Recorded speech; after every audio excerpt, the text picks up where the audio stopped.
លោក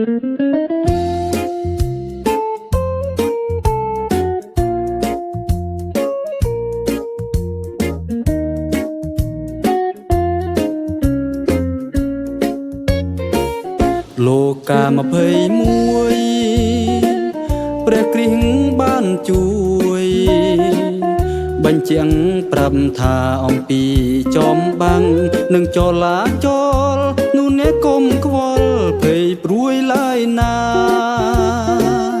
មានទីសំគាល់ក្នុងអទាំងកា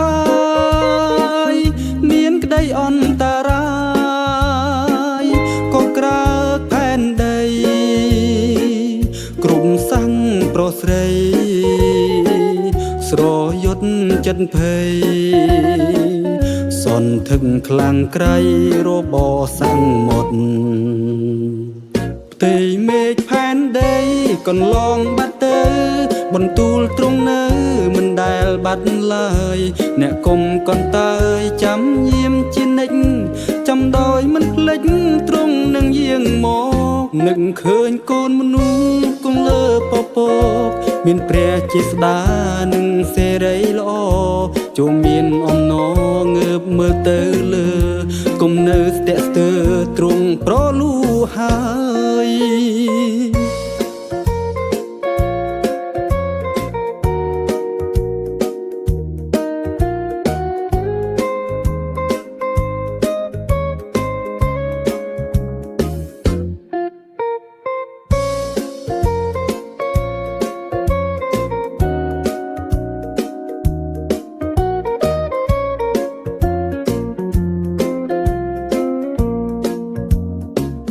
លោកកាមភ័យមួយ